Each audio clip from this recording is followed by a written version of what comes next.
First contact gone wrong. When the cracks in ships appeared above New York, they looked like liquid mercury suspended in the sky. Ambassador Liam Richardson stood on the UN headquarters roof, adjusting his tie for the 100th time while Director Isabella Santos from the Global Science Initiative checked atmospheric readings. Nervous, Ambassador? Isabella asked, her dark eyes fixed on her holographic display. Wouldn't you be? We've spent decades preparing for first contact, and now we're about to either make history or completely mess it up. The Kraxan delegation descended from their ship in what could only be described as a calculated display of superiority. Their crystalline bodies caught the sunlight, creating rainbow patterns across the landing pad.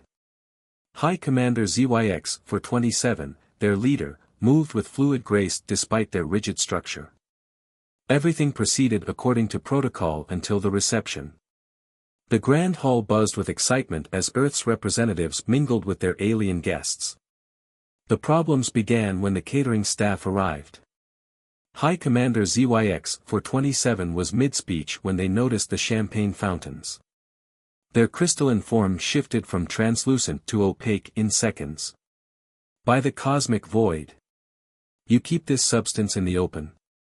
Isabella watched in fascination as the entire Kraxan delegation backed away from the refreshments, their bodies emitting high-pitched frequencies that the translators couldn't process. Is there a problem, High Commander? Richardson stepped forward, diplomatic smile firmly in place. Problem? You humans have weapons of mass destruction flowing freely at a diplomatic function. ZYX-427's voice modulator crackled with distress. It took Isabella exactly 3 seconds to realize what was happening. The water, she whispered to Richardson. They're afraid of the water. The revelation sparked chaos.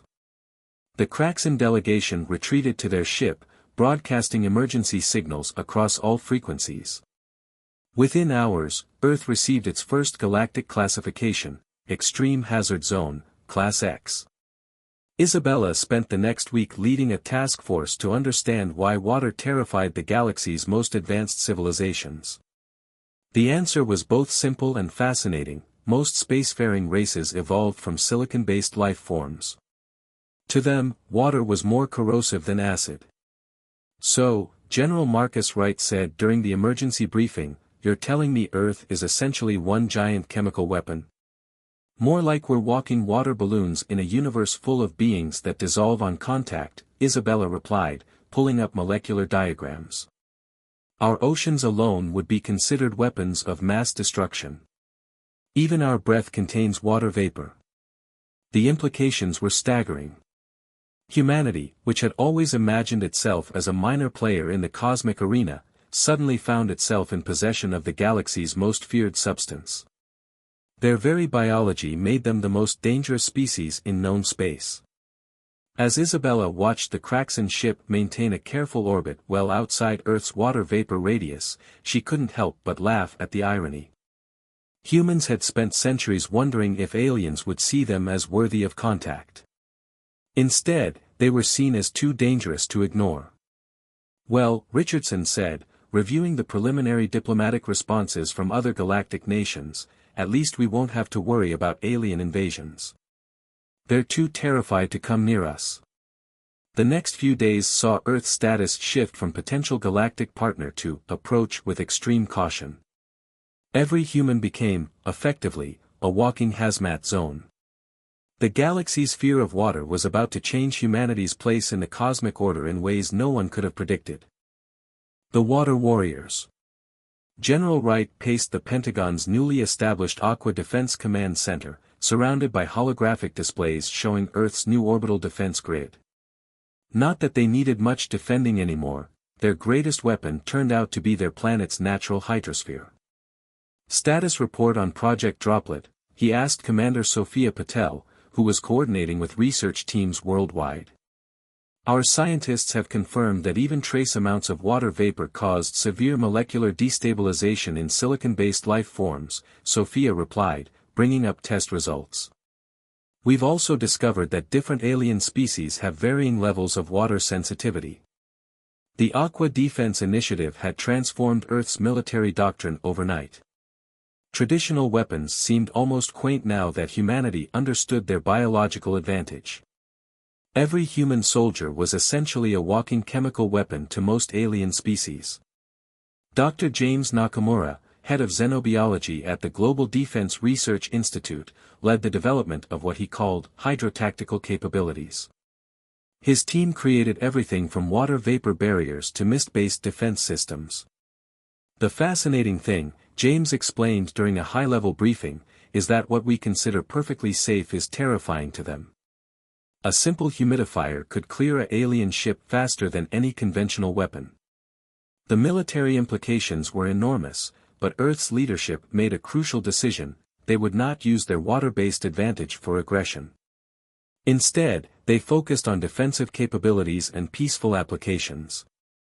They developed new containment protocols and specialized environmental systems that could create dry zones for alien visitors.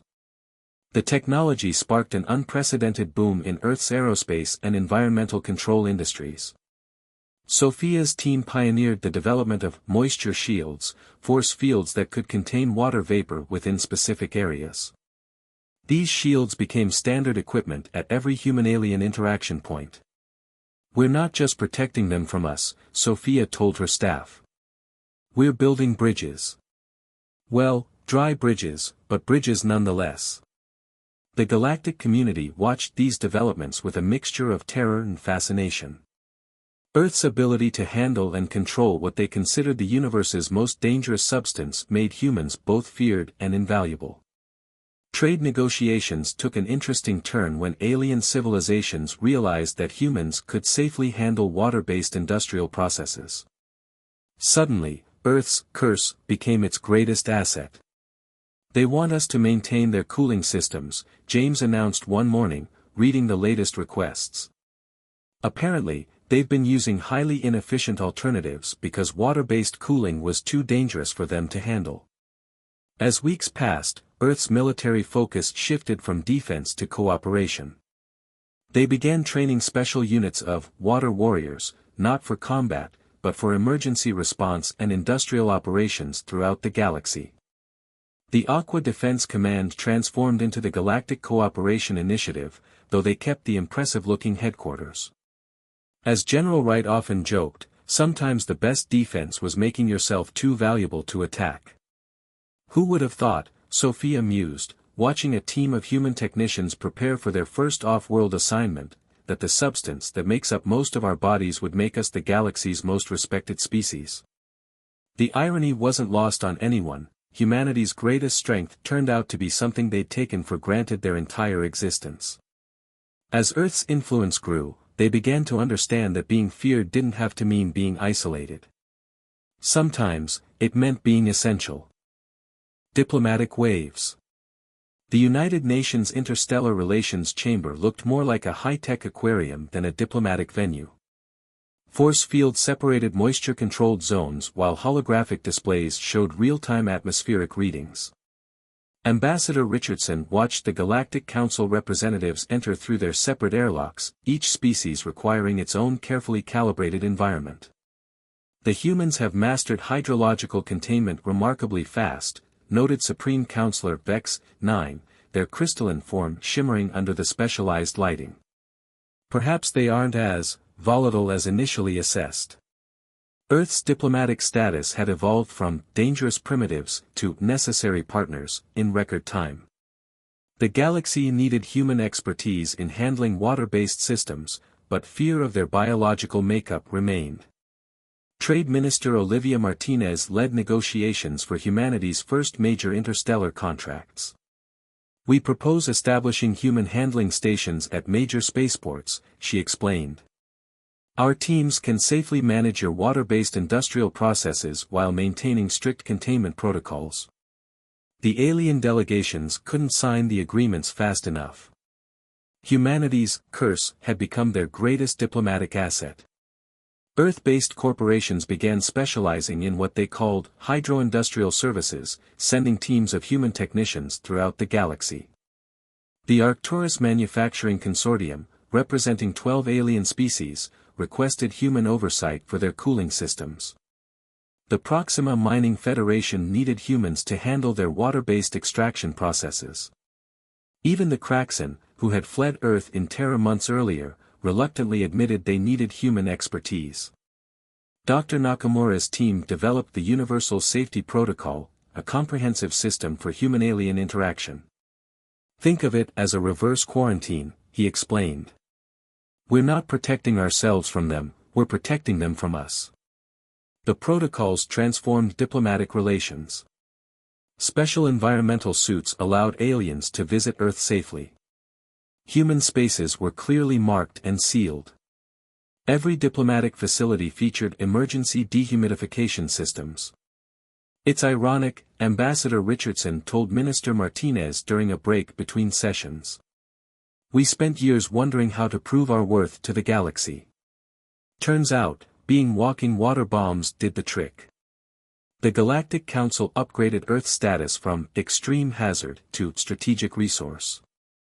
Humanity's position in galactic politics strengthened with each new trade agreement. Their unique ability to handle water made them indispensable to galactic infrastructure. When the Andromedan crisis hit, a cascade failure in major cooling systems across 3 sectors, it was human teams who prevented industrial collapse. The galaxy's most feared species had become its most crucial allies. Operation Aqua Shield. The Global Security Council headquarters buzzed with activity as Project Director Raj Kumar unveiled humanity's most ambitious initiative yet. Massive holograms displayed the blueprints for Earth's first alien-safe megacity, New Harbor. Complete atmospheric control, advanced moisture barriers, and segregated environments for every known species, Raj explained. A true neutral ground for galactic civilization. The project represented humanity's evolution from feared outcasts to essential partners. New Harbor would feature revolutionary technology developed by Dr. Aisha Hassan's team at the International Hydrological Institute. Our breakthrough is the selective permeability field, Aisha demonstrated, activating a shimmering barrier. It allows air molecules through while blocking water vapor at the molecular level. Construction began in the Australian outback, chosen for its controlled climate and vast open spaces. The city grew like a crystalline forest, each structure designed to accommodate different biological needs while protecting from Earth's hazardous environment. The Galactic Development Bank, previously hesitant to work with water-bearing species, provided unprecedented funding. New Harbor wasn't just a city, it was a statement that humanity could be trusted to contain their dangerous nature. Trade Minister Martinez negotiated contracts worth trillions of credits. Every major galactic corporation wanted facilities in New Harbor, recognizing the advantage of having human workers safely accessible. The city's crowning achievement was the Interspecies Exchange Center, where humans could interact with any known species thanks to advanced environmental controls. It became the galaxy's premier location for diplomatic summits and trade negotiations. We've turned our greatest liability into an asset, Raj told the council. New Harbor proves we can create spaces where our biology isn't a barrier. The success of New Harbor led to similar projects across Earth. Humanity had found its niche, creating safe spaces in a galaxy that feared water but couldn't function without it. The Galactic Game Changer. 2 years after first contact, humanity's position in galactic society had transformed completely. Director Raj Kumar stood before the Galactic Council in New Harbor's Grand Chamber, preparing to announce Earth's latest initiative. Project Aquarius will revolutionize galactic transportation, he declared. Water-based propulsion systems that are 300% more efficient than current methods. Under human operation, of course. The council murmured with excitement despite their instinctive fear of water. Earth had become the galaxy's primary supplier of water-based industrial solutions, from cooling systems to manufacturing processes. Earth is no longer just a hazard zone, Trade Minister Martinez announced. We're establishing the Galactic Water Management Authority, headquartered in New Harbor. The GWMA would oversee all water-related operations in known space. Every major civilization had signed on, acknowledging that human expertise was essential for their technological advancement. Humanity's specialization created unexpected benefits. Their water containment technology led to breakthroughs in environmental control, making previously uninhabitable planets accessible. Human teams became crucial for terraforming operations. Admiral Jackson, formerly skeptical of peaceful cooperation, now commanded the Interstellar Safety Fleet, ships staffed by humans who handled water-based emergencies throughout the galaxy. "We've achieved something remarkable," Aisha told the graduating class of the first Galactic Water Management Academy. "We turned the galaxy's fear of water into a foundation for cooperation." Earth's reputation evolved from dangerous to indispensable.